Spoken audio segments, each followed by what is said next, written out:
he's given us a couple more, which we can put in Brent Street, which I think might be quite useful. If you're all happy to have that installed. Some of the other signage he was talking about, unfortunately, I think Colin, we talk about a lot of signage which frankly would never get probably past the county anyway. But the most important thing is that we do the things that we can do. And the SID reports now are on the website. So you can look on the website now and see the speeding statistics for the two SIDs. And Colin and I both agree that there's not much of a speeding issue if you look at those figures, I have to say. They're very, very low, actually, the general figures. I mean, there are cars at 35 miles an hour, but there's no massive speeding figures in there. But I'm sure just to add to that, I came through there last night quite late, at about 25-30 miles an hour, Burton Road, and I was overtaken by a car travelling at least twice my speed. And I was really interested because I was trying to see the speed camera to see what it does. I'm pretty sure it's at 54 or 64 as I came through that, and I was just astounded that somebody would do that on Burton Road. Just incredible. The Burton Road seems to be the hotspot. And I understand that the Ham Road Speed Watch group have disbanded, more or less, and Bill Briggs was saying that Burton Road is probably going to give up because they don't feel they're getting any support. I did mention to him that I've made it, and I'll mention to you now, but I don't know whether it'll be successful, but I've made an application to get some more speed watch equipment from a grant from the police, so we'll see what happens, and I think that's, rather than get all excited about it, we'll see whether they give us any money or not, which will make a difference, I'm sure it will, but it's to try to get the high speeders that, as you say, just drive without due care and attention. But I'll if I get any money, I'll let you know straight away. Okay. Can I just ask something? Yeah, Is sure. there the opportunity to get a police officer, someone in, and actually advertise to perhaps the younger generation in the village and get them to come along and understand the impact of speeding, actually educate them or talk to them and encourage them to understand what we're trying to do? Because knowing certain people as I might do, and talking to people there are some people that might be more prone to drive faster than others. And it might be there's an education in there somewhere that police may be willing to support them on and just talk through it, and I don't know. And maybe that's not our role to do, but I just think engaging with potential perpetrators might be a better way than actually just being there, telling them and then shaming them. I just think it would be an opportunity to just talk through and I don't know how you identify the perpetrators, because they're doing it at hours when probably you're in bed asleep or just getting up.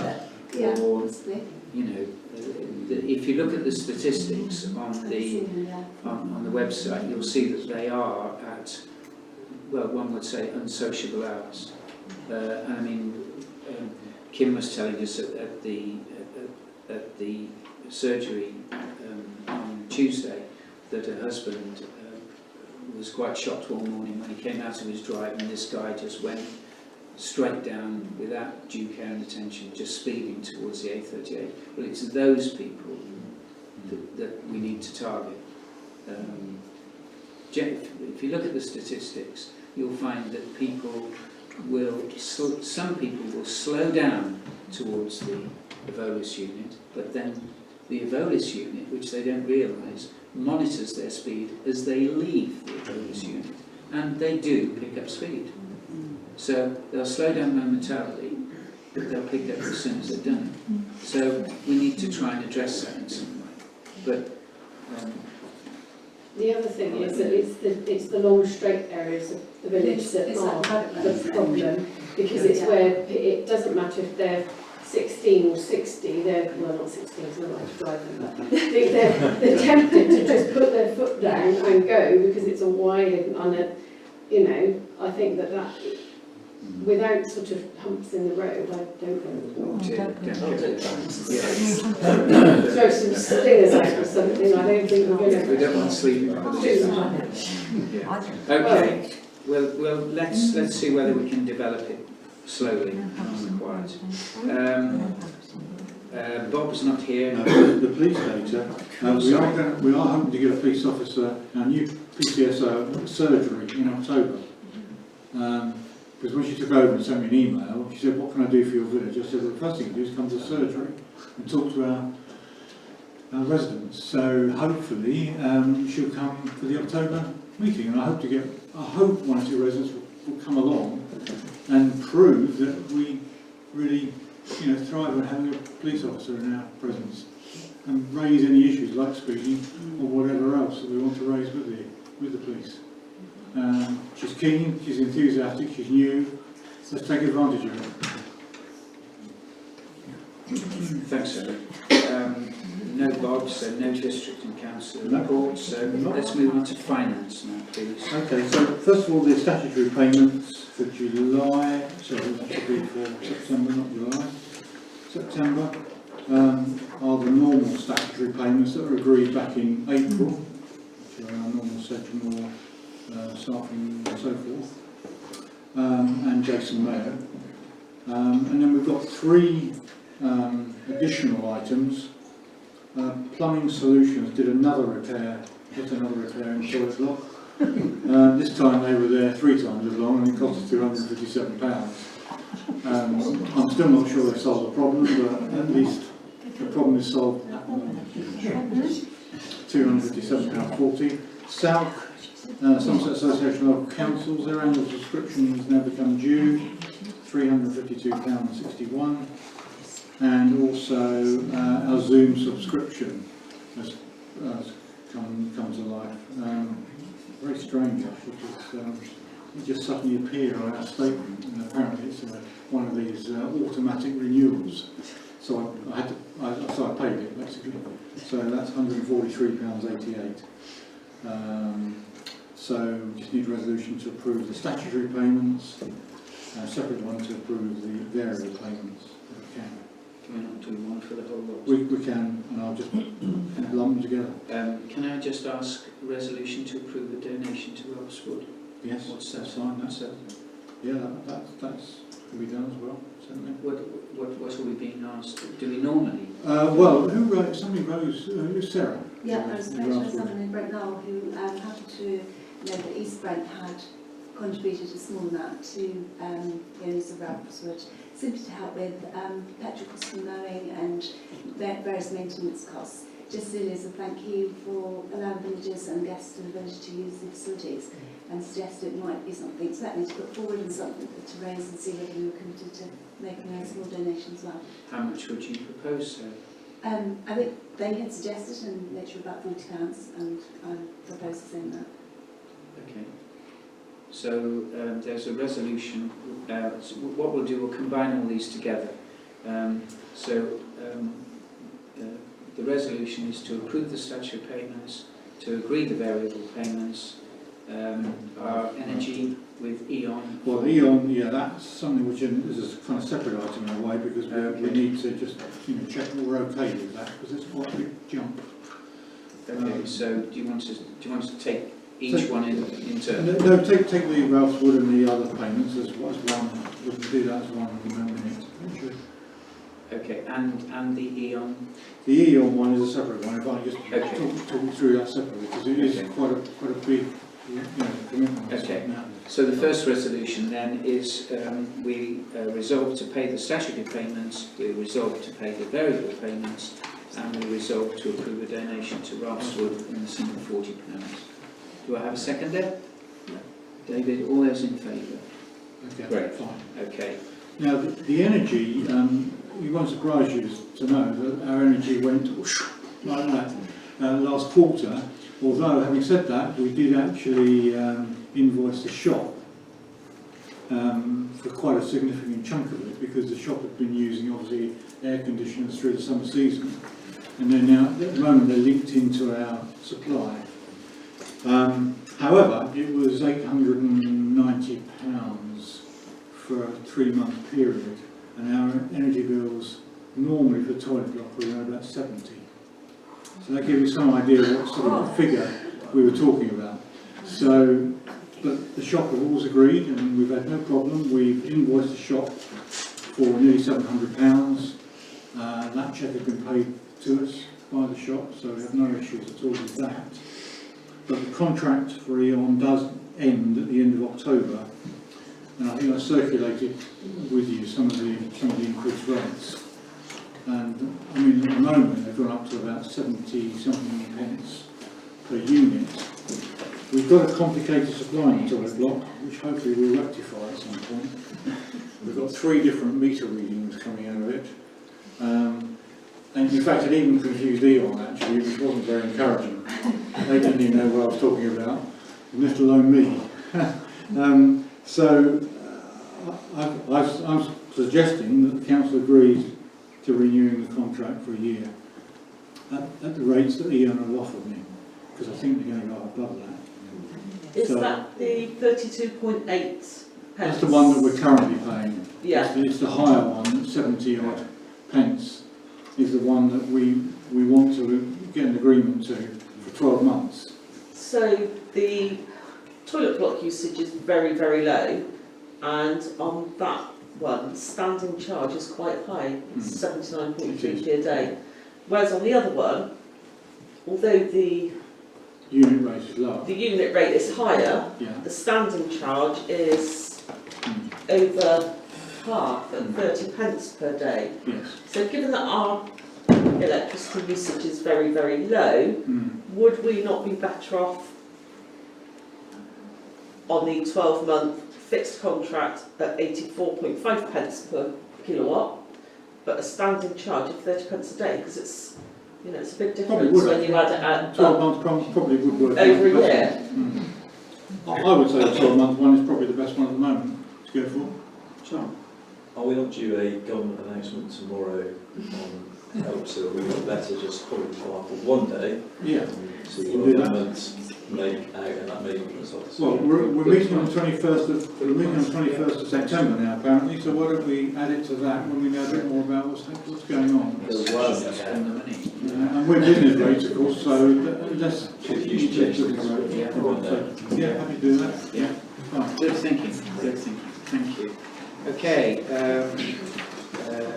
weight restrict, that's ongoing, isn't it? Ongoing. But no. 21, They've set, this is a posts, yeah, yeah, okay. So, on 20 mile an hour limit, which is for good. Easter next year, we can get somewhere then. Good. Correspondence received. And that, yes, we've sort of received something here from, actually I didn't even read this actually, so It's from George. Brent Knoll Drainage Improvements, West Ham Gutter Applewithy Connection.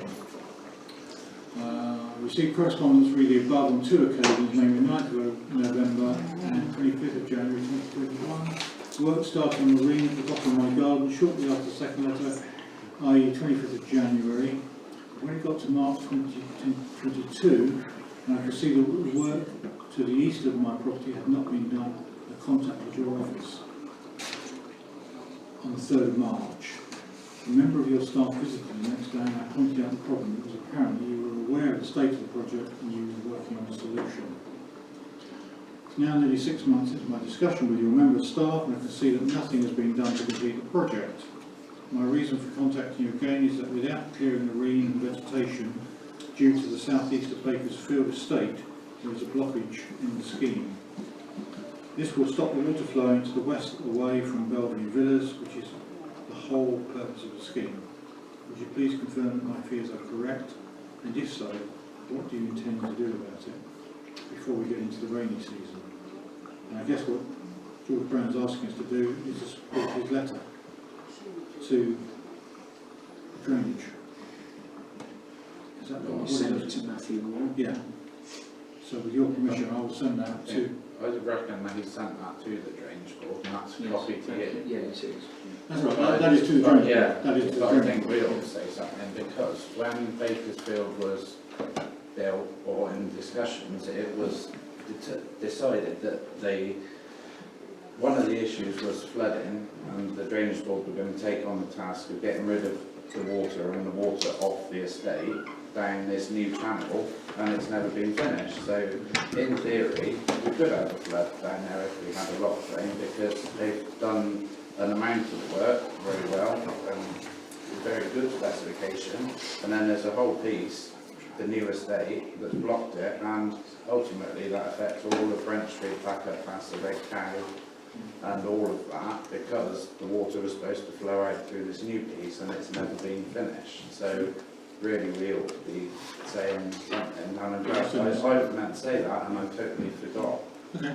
So, I'll send that off to Matthew Ward. Yeah, and say we'd like to. So can we have a reply please before Yeah. the next parish council meeting? Yeah. okay.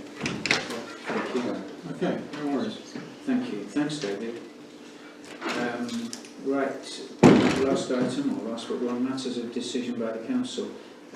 Number one, land offer to parish council. Legal transfers being completed. We now have the title deed to the car park on Hill Lane. So we're an additional landowner now, so to speak, on the council. And it's just a question now of getting the work done, I guess. Yeah. I spoke to Kenny Monday or Tuesday, and he says it can start mid-September, so we'll wait and see what happens. Yeah, I know. Community shop. Owen, do you want to? Yeah, I mean, obviously, there's a number of things happening with the community shop at the moment. From the legal perspective, Charles Fleming, our solicitor, is drawing up what is described as pre-leasing agreements. So the idea is that the parish council will have an assurance that when we go for a full lease, that the shop management committee are still prepared to go ahead with the project, and that we don't end up getting left with a property that we started building that nobody wants to lease. So Charles Fleming is drawing up a list of questions that we're going to be required to ask the shop management committee to get their agreement to and on. Before we start, now of course before we go to a pre-lease agreement, we will also need to have a meeting with the shop committee to decide what the leasing arrangements will be once the building is up and running. So it's all right having a pre-lease agreement, but they've got a pre-lease agreement to agree what's happening once the completion has taken place. So we're going to have a meeting with the shop management committee very soon, I would suggest, because time is running out a bit on our loan approval. So the idea is that we will have a meeting with the shop management committee to iron out some of these leasing issues that we're going to have to answer. In the meanwhile, Paul Martin, our design agent, is going for planning on the shop. And I don't know whether it's appropriate, whether you want to see. Have you all seen the slight internal changes of the shop, where we put some internal toilets within the curtilage of the shop? Have you all seen that? I did send it out to everybody. And that doesn't affect planning, but it helps Paul understand what he's looking at once the planning has been approved. So, if it gets approved, if you assume it will be. So that's where we are in planning. So the planning is imminent. It's imminent, going to the planning authority. And as part of the planning, Paul will also be drawing up specification sheets which will allow him to go for a tender for 3 or 4, possibly, building contractors to give us a price on what the shop will actually cost to build. You may be aware, of course, that originally we started out with this project probably with an estimate of about 125,000. That's now risen to probably a minimum of 170 to 175,000. So the shop cost has risen largely to do with building material costs and general costs anyway. So that's why the price has actually increased so significantly. Now, of course, that means that on the back of that, the council have now got to go back to the loan approval authority and say we now need to borrow more money because we actually don't have the money to support it with that increase of what was probably about 40 or 50,000 more than we originally planned. The authority will be asking two things. First of all, they want to know why it's costing more and why we're going for a bigger loan approval, but also they want us to do a public engagement exercise. And the public engagement exercise is very, very important because they will not grant loan approval until they are satisfied that we've consulted properly with the residents of the village. So I think what is being proposed is that perhaps we have a hall gathering, invite people to the hall to see what the shop committee have to say about the project and what we have to say about the project and get the sort of chapter and verse from both parties and possibly even the hall as well. And I think it's going to be essential to do that at some point, although we can't do it until we've got a proper tendering process in place. Because there's no point in going to the public unless we know what the cost is going to be and what the effect on the taxpayer is likely to be. Because that's going to be one of the keys to it. So, in a way, things are kind of moving in the right direction, but there's a bit of a hiccup in terms of proper numbers at the moment. We don't have a tendering process in place at the moment until Paul Martin has done his work. But we can start the work on the pre-leasing agreement and get the numbers sorted out. Because that's something we can do in the interim period because we know pretty well what the project's going to cost within £5,000 or £6,000. So we can at least start that process and set something in train for the public engagement. So over to you guys, whether you want to ask any questions and any clarifications or anything that you see that are important. What's the timescale for heads of terms in getting the agreement for use and lease in place? Is there a timescale? Because all those documents are tied in together, and it's so it just seems it's it seems convoluted, but it actually probably really isn't. Once you give heads of terms that flow into these documents, so I don't know what your timescale is.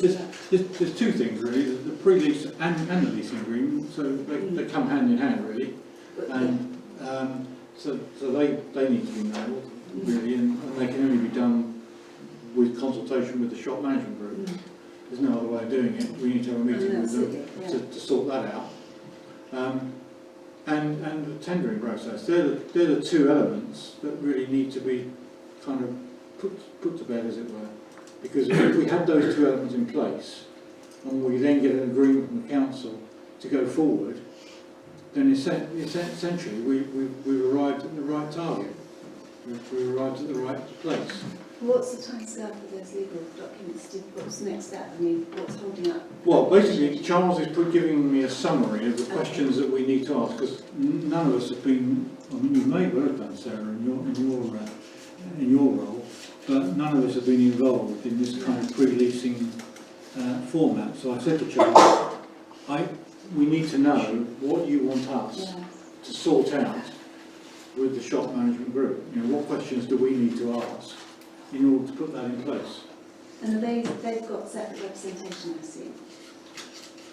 The Shop management, I assume the shop management, once we get started on the lease, they will need to appoint their own solicitor in order to look after their interests. So there will be a question of Charles Fleming, our solicitor, and the shop management committee solicitor talking to each other. But before we get to that stage, we ought to have an informal agreement on where we think it should be. There's not much point in two solicitors talking if none of us really know what they're talking about. So, in other words, we need to have our informal meeting first, then over to the solicitors to some extent to draw up the relevant documents.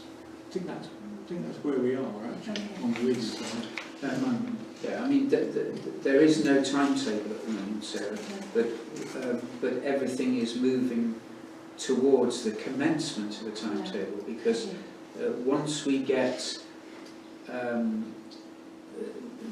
the crux to this really is getting a price. Once we get a price, the whole thing starts Yeah. to come towards a conclusion, because then we know, the Yeah, shop the committee know where they are, leases, yeah. the leases will be in agreement, and we can, if you like, fire the gun to start it. But we've got, so, and we're moving there but slowly, so Okay. there is no timetable.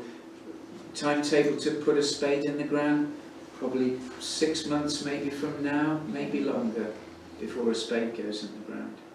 So it's going to take,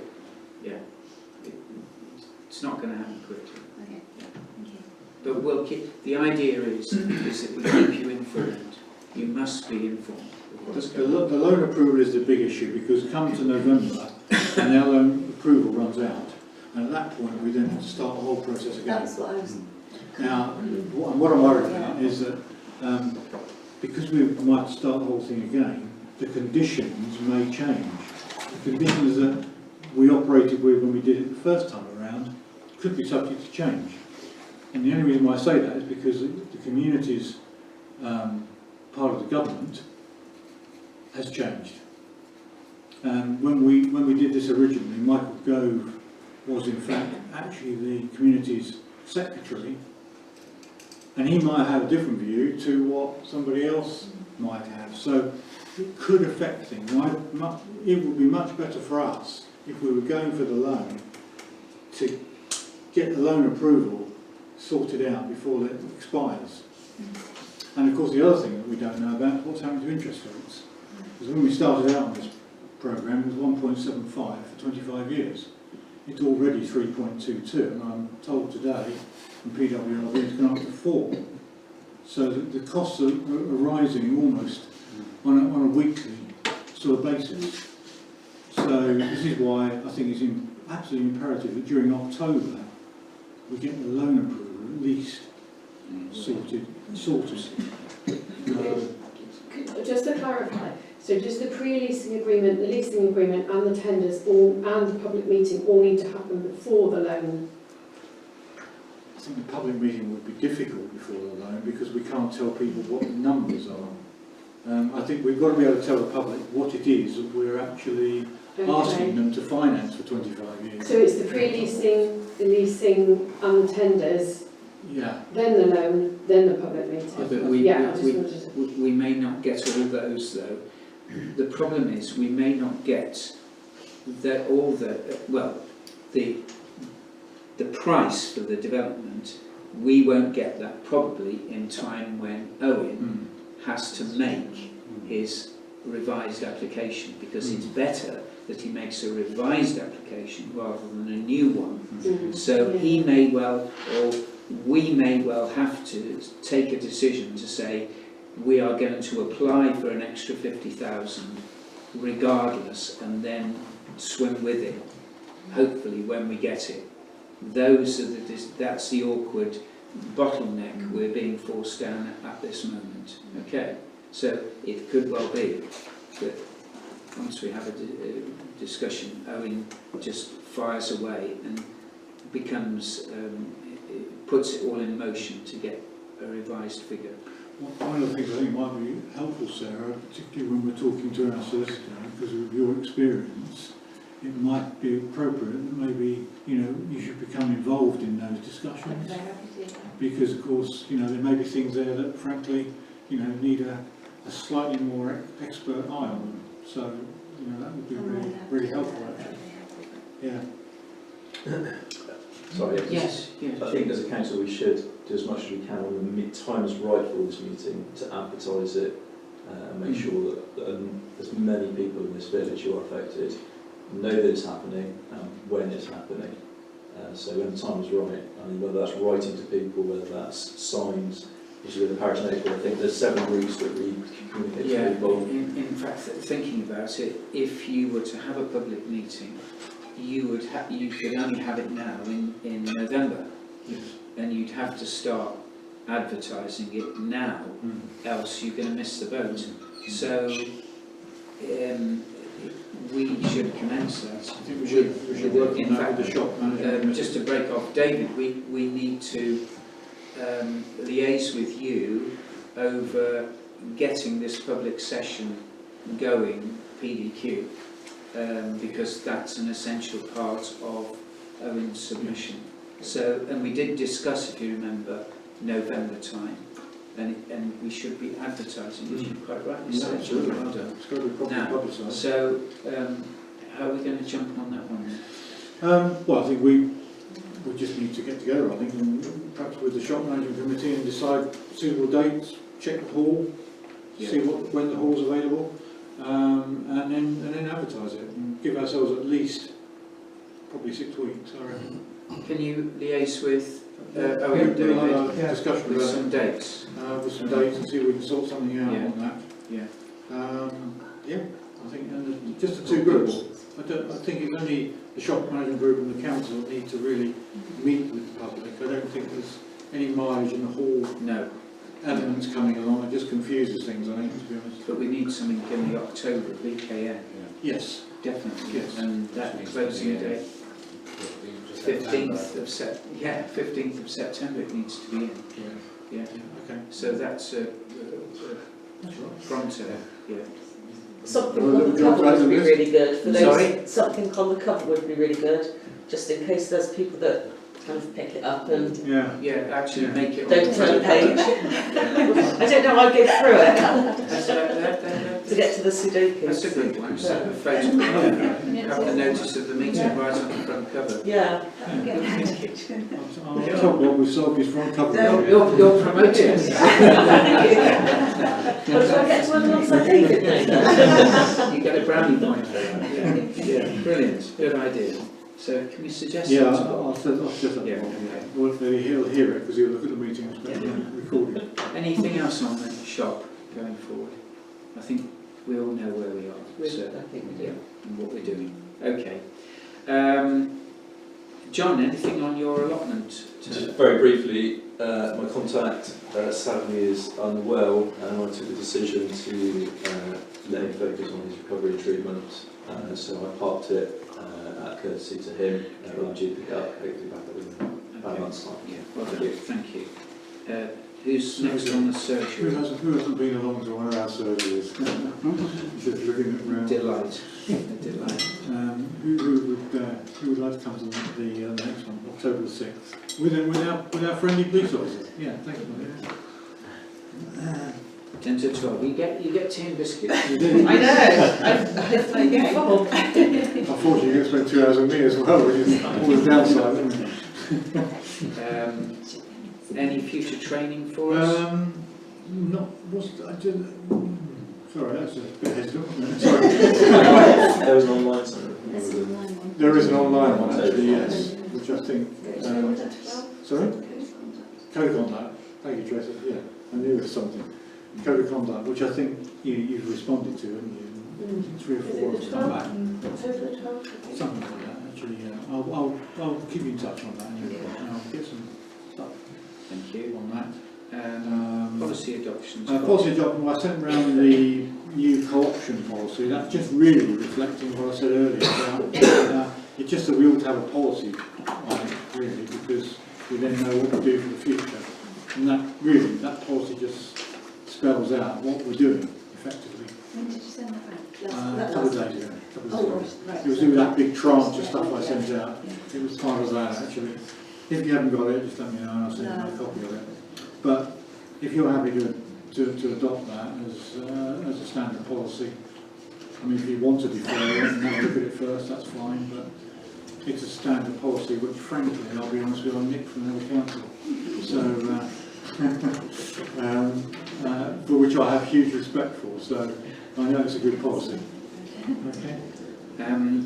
Item G, additional play facilities for special needs. Well, we can't possibly entertain anything like that at this moment in time.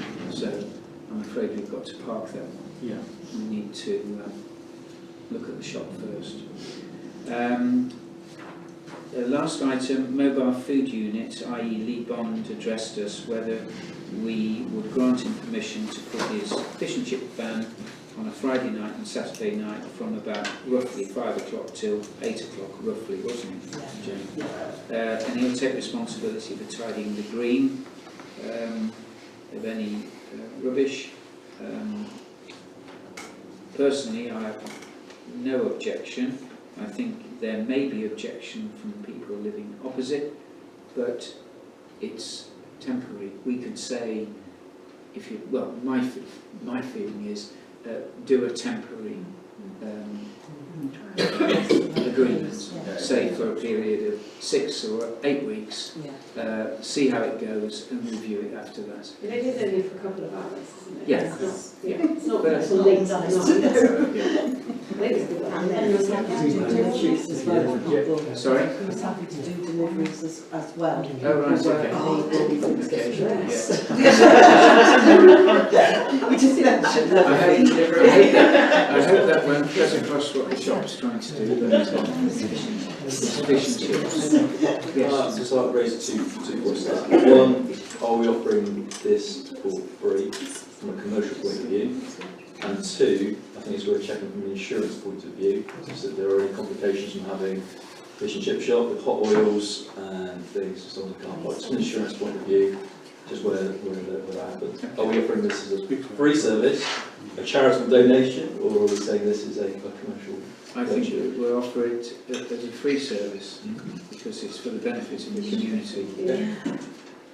So And he's free got all service. his insurances in place. Yeah. He works with Yeah, sensible, he's so If he's, There's no conflict with some that like pubs and things that have by night. Yeah, I mean, and I would also This local enterprise that needs to be picked up. You can't get in any of them if you phone. They're always fully booked. But they do take out, that's the only thing. yeah, well, it's I know another. it's definitely was. They don't do fish and chips though, do they? That's like traditional fish and chips. They don't. It's Free an offer, enterprise. Sarah. Yeah, it's like. You know, some people may prefer that. Yeah. Just try it. Just try it. Yeah. But I think it should be free, but I think we should check our own insurance. He's got his own insurances. Is everybody happy with that? Yeah. Yeah? Okay, let's get Malcolm, you're very quiet on that one. No, I'm fine. I'm looking forward to your Looking forward to it. Okay, that completes our agenda. So any items for next meeting? John, anything you want to bring up next one? Amanda? No? Tracy? Melina? Sarah? No. Jane? Are you going to turn off the light in the telephone box? Bearing in mind how much the electricity is costing. Well, actually, we don't pay for it. Oh, don't we? No. Oh, right, okay. I can tell you a source of that. Nobody knows how to turn it. It's just that I think there's somebody said Don't that take the that bulb light's out. on all the time. That is right turning it off. Just pay. But I remember a couple of years ago, nobody's actually quite sure how you turn Okay. off All right, so the electricity nobody's supply. paying for that. Yeah, so I do remember that from a couple of years ago. So Right. I have a feeling that BT pay for it, actually. Oh, right. Okay, that's fair It's- enough. I physically tried and I couldn't work it out. Right, a couple of years ago, so. Okay. David, anything? Nothing from me. Thank you all very much. See you soon. Bye. Owen, you won't be there.